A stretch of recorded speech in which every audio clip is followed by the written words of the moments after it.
নিয়ে শাসন করেনি, সেবা করেছে। 850 বছর যদি কোন জাতির অংশ জনসাধারণকে তার নিজের ধর্মে তাকে রূপান্তরিত করতে পারে, কথাটা ঠিক না ঠিক বলুন?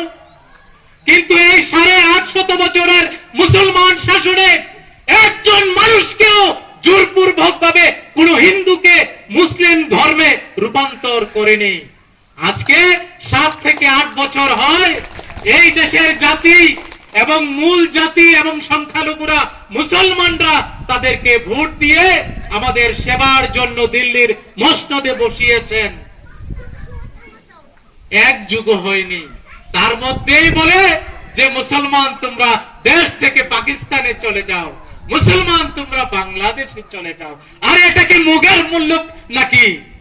এই দেশ স্বাধীন করার জন্য 92,000 স্বাধীনতা সংগ্রামীর নাম ইন্ডিয়ান গেটে লেখা আছে। আর এই 92,000 স্বাধীনতা সংগ্রামীর মধ্যে 62,342 জন হলো মুসলমান। এই যে পরিসংখ্যান ইন্ডিয়া গেটে আছে তা মুছার জন্য অনেক ষড়যন্ত্র হয়েছে, কিন্তু তা মুছতে পারেনি। বাস্তব সত্য হলো এই ভারতবর্ষকে ইংরেজদের হাত থেকে আবারও ছিনিয়ে এনে এই ভারতবর্ষের হাতে তুলে দেওয়ার জন্য 50,000 এরকম আমির ভাইয়ের মতন মাওলানা এবং মৌলবীরা দেশের জন্য প্রাণ দিয়েছেন। আজকে আমাদেরকে বলে আমরা নাকি বাংলাদেশ চলে যাব, আমরা নাকি পাকিস্তান চলে যাব। বন্ধুরা, অত্যন্ত পরিতাপের বিষয়, এই পাতাল কন্যা নিজের স্বার্থের জন্য আপনাদেরকে জলাঞ্জলি দিয়ে এই দাস থেকে দলদাসে পরিণত করার জন্য, রাজা থেকে ভিখারি বানানোর জন্য, আজকে নিজের স্বার্থের জন্য সে বিজেপিতে মিশে গেল।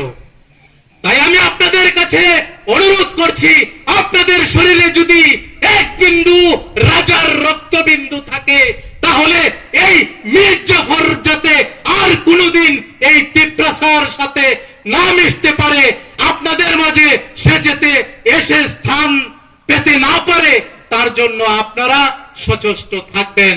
কারণ বেঈমানের জায়গা তিপ্রাসাদের সাথে হতে পারে না, বেঈমানের জায়গা রাজবংশীদের সাথে হতে পারে না।